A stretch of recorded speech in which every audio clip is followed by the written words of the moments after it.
You're about to discover a high-value faceless YouTube niche and the complete AI workflow for turning it into a finished video. We'll go from identifying the opportunity to creating the script, voiceover, visuals, and final edit. The niche we're talking about is faceless business and economics documentaries, videos that uncover how industries operate, where the money flows, and what happens behind the scenes. As you can see from these channels, this format is currently attracting serious views, even on relatively new uploads. It works because it combines the advertiser value of business and finance content with the curiosity and accessibility of documentary storytelling. But we're not going to copy another channel's topics, scripts, thumbnails, or visual style. We'll study what makes the format effective, then create our own system for finding original ideas and producing an unlimited number of videos with AI. So the first thing we need is not a video idea. It is a clear understanding of what makes this format work. I've collected screenshots from 4 channels, and I'm uploading them to Gemini with a short analysis prompt. I want it to separate the repeatable strategy from the branding that belongs to each creator. The first pattern it found was in the titles. Most of them repeatedly use formulas like the economics of owning A, or how one industry controls another. The thumbnails follow an equally consistent structure: a light grid paper background, a large headline across the top, one isolated business or asset in the center, and smaller financial details such as cash, arrows, and cost labels around it. But the reason this works goes deeper than the design. Gemini identified 2 main audience triggers: curiosity gaps and aspirational reality checks. The viewer recognizes the subject immediately, but the video promises to reveal what it costs, how it makes money, and what makes the business far more complicated than it appears. And this is where we need to separate the opportunity from the template. The exact grid background, repeated headline wording, isometric buildings, and cash graphics are part of those creators' branding. Copying them would only give us a weaker version of an existing channel. The transferable idea is much simpler. Begin with something familiar, uncover the hidden financial system behind it, and package that discovery as an accessible documentary. Gemini then suggests 3 ways this psychology could become something original: financial deconstructions presented like blueprints, high-stakes system analysis documentaries, or stories exploring historical and fictional economies. We do not need to accept any of those directions exactly as generated. Their purpose is to show that the same audience psychology can support several completely different channels, so our system will focus on recognizable subjects, strong hidden money questions, credible research, and packaging that belongs to us. Now we need a reliable way to find topics that satisfy all 4. Now that Gemini understands the strategy, we can use it to generate original ideas for our own channel. I asked it to create 12 ideas, but before doing that, it had to derive 4 pass or fail checks from its earlier analysis.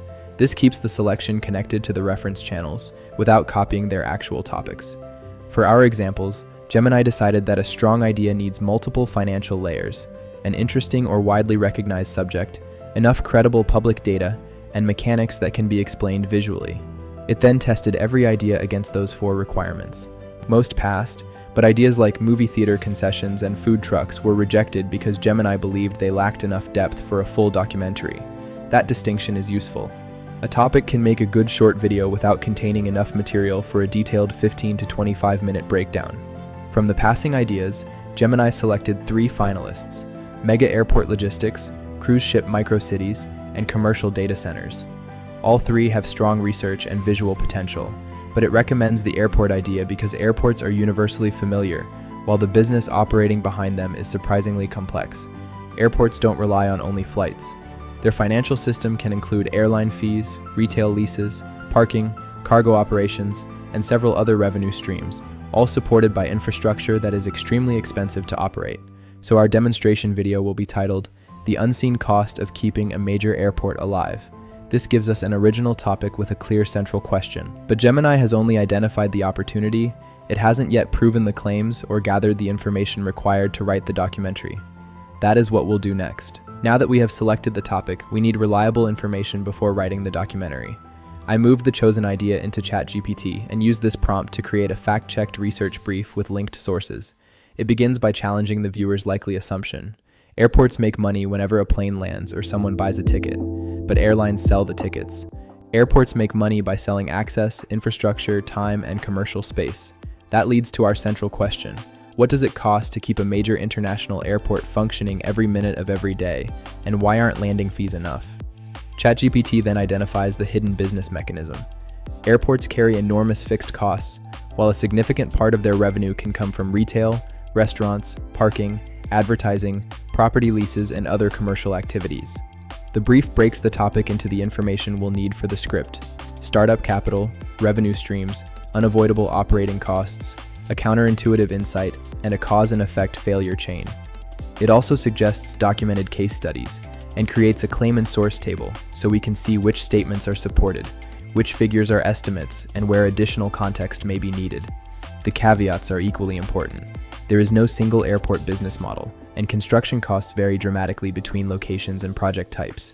So we shouldn't turn an industry average or one airport's result into a universal claim. This is still a research brief, not our finished narration. Before using any important number, we should open its source and confirm that the original report supports the wording. Once the evidence is clean, we can turn it into a structured documentary script. With the research complete, we can now turn it into the documentary narration. I used this prompt in the same ChatGPT conversation, so it could write directly from the approved research brief. For this demonstration, I set the length to around 1,000 words. The result isn't simply a list of facts. It opens inside a familiar airport, establishes what viewers normally assume about the business, and then introduces the contradiction. Airlines sell the flights, while airports sell access to the infrastructure surrounding them. From there, the economics unfold naturally. The script first reveals everything that must operate before a passenger even enters the terminal. It then explains the tension at the center of the business.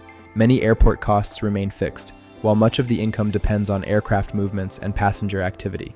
Once that foundation is clear, the narration expands into the airport's different revenue streams: landing charges, retail, restaurants, parking, advertising, property, and other commercial activities.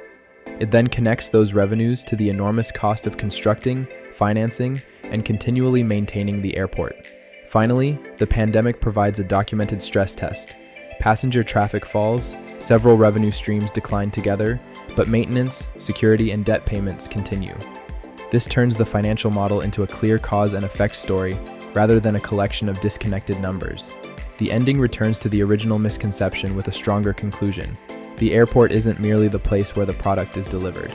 The airport itself is the product. We now have a complete script. Before moving forward, I'll check the important figures against their original sources, remove any repetition, and read the narration aloud to catch sentences that don't sound natural. Once the wording is locked, we'll bring it into Clipchamp and create the voiceover. That audio will give us the final duration and become the timing backbone for the visuals we create next. Now we need to turn the finalized script into the voiceover that will guide the rest of the production. Open Clipchamp, create a new project, then go to Record and Create and select Text to Speech. First, choose the language and accent that fit your channel. Clipchamp provides several voices, so preview a few using a paragraph from the actual script. We want something clear and natural that supports the documentary without sounding overly dramatic. Under the advanced settings, we can also adjust the pitch and pace.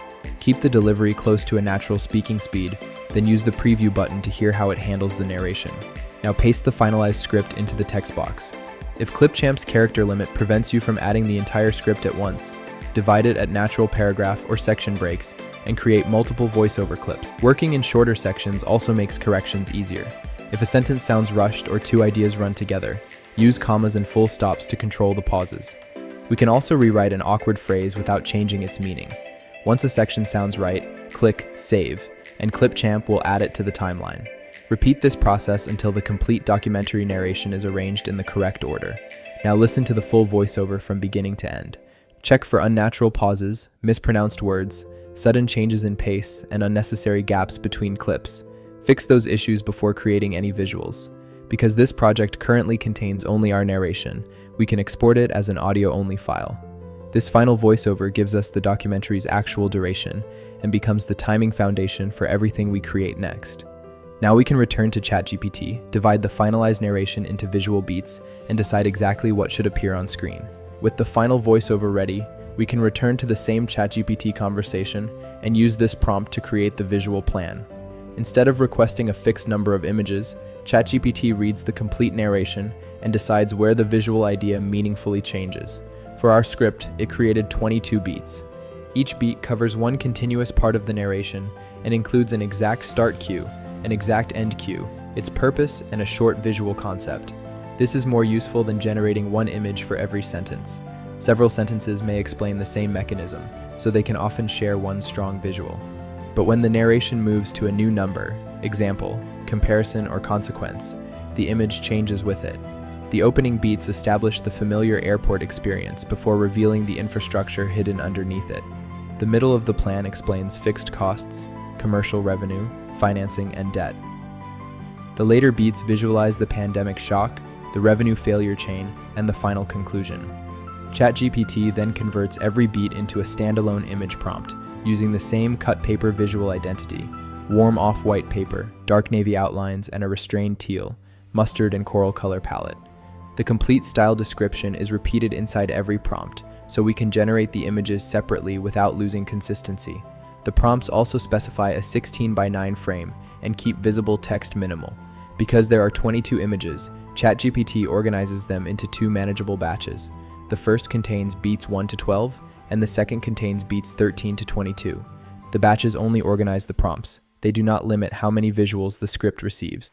Finally, the completeness check confirms that the first beat begins with the opening sentence, the last beat reaches the final sentence, and every part of the narration has been assigned once. We now have a complete visual roadmap tied directly to the voiceover. Next, we'll take these prompts into Google Flow and generate the image batches. Now we can generate the complete visual set inside Google Flow. Create a new project, copy all 22 image prompts from ChatGPT, and paste them together into the prompt box. Then turn on agent mode. This allows Flow to interpret the full request, separate the individual prompts, and generate multiple images without requiring us to submit every beat manually. Next, choose the no-charge Nano Banana model available on your account, and set the aspect ratio to 16:9. Since every prompt already contains the same visual identity description, Flow has a clear style reference for the entire batch. Now submit the request. Flow processes the prompt list and generates 22 separate images, one for every visual beat in our narration. Before downloading anything, quickly review the results as a complete sequence. Check that every beat has been created, the cut paper style remains consistent, the color palette stays close to our original direction, and each image communicates the correct part of the script. Pay particular attention to visuals containing numbers or short labels. If the text is incorrect, we can regenerate that single image or remove the generated wording and add clean text later during the edit. We should also replace any result that is visually confusing, overloaded, or too similar to the image before it. There is no reason to regenerate the entire batch when only one beat needs correction. Once the sequence looks consistent, download the images and rename them according to their beat numbers, from beat 01 through beat 22. This keeps them in the correct order and makes the final edit much faster. Now we have the voiceover and the complete visual sequence. The next step is to bring both into CapCut, align every image with its narration cue, and turn the static visuals into a finished documentary. Open CapCut, create a 16:9 project, and place the narration on the timeline first. Import the numbered images and arrange them above the matching audio sections. Complete the basic timing before adding animation. Change the visual when the narration introduces a new claim, comparison, or reveal. Once the sequence works, add simple movement, a slow push toward an important detail, a pullback for a wider reveal, or a horizontal move across a diagram. I'll begin at the first narration cue from the beat map, trim the image to the next cue, and repeat that process through the timeline. Because the files kept their original numbers, the sequence is already organized. This is the fastest part of the workflow when the planning has been done properly. The opening image can push toward the park gate. The spending map can move from the entrance toward food and hotel zones. When the fixed cost problem appears, pull back to reveal the empty park beside the cost wheel. Keep most cuts clean. If every image zooms, rotates, and enters through a transition, the editing becomes more noticeable than the story. For movement, set one keyframe at the beginning and another at the end. A small scale change is usually enough. On wider diagrams, move horizontally toward the area being discussed. Reserve a stronger transition for major story shifts, such as moving from the exciting revenue model into the fixed cost risk. Now generate auto captions. Choose a clean, readable style and correct names, figures, and financial terms. Add important labels separately in CapCut so you control the spelling and placement. I do not need every spoken word displayed at once. Short caption groups are easier to read and leave the illustration visible. For important figures, I'll create a separate text card and keep it on screen long enough to register. Finish with quiet background music, a few selective sound effects, and a subtle global color adjustment if the images need more consistency. Keep the narration clearly above the music. Sound effects should mark a reveal or transition.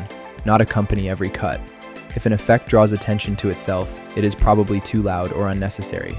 Then review the complete video once for pacing, once for visual clarity, and once for the final audio balance. Fix anything that slows the story or repeats information, and the documentary is complete. With the documentary now edited, one final asset remains: the thumbnail. Because we're continuing in the same ChatGPT conversation, it already understands the title, research, narration, and visual identity. We only need to ask it for original thumbnail directions based on that context. ChatGPT gives us 3 concepts. The first shows a vast airport terminal that is almost completely empty, but still being maintained. The second exposes the airport as a hidden machine beneath the passenger experience. And the third contrasts aviation with the commercial activities supporting it. All 3 connect to the documentary, but ChatGPT recommends the empty terminal. This concept has the clearest mobile size read: an enormous airport, almost nobody inside, and one small maintenance worker still keeping it operational. The contradiction is visible immediately, even before someone reads the title. It also suggests the short phrase "still running." This complements the title without repeating it and creates another question. Why must this enormous place continue operating when almost nobody is there? ChatGPT then provides one standalone 16:9 prompt for the selected concept. The thumbnail keeps our cut paper identity, but simplifies it into one dominant terminal, one tiny worker, and one distant aircraft. We'll copy this final prompt into Google Flow and generate the thumbnail without text. Keeping the wording separate gives us full control over its font, size, and placement when we finish the thumbnail. Once the image is generated, preview it at a small size. The empty terminal and tiny worker should remain instantly recognizable. If the idea only works when enlarged, simplify or regenerate it. Finally, add "still running" in large, high-contrast typography without covering the terminal or competing with the main visual. And with that, the finished video and its thumbnail are complete. We've gone from analyzing a promising niche to building an original topic: research script, voiceover, visual system, final edit, and packaging, all through one repeatable workflow. All the prompts used in this workflow are linked below. If you found this useful, subscribe for more AI workflows and monetization methods.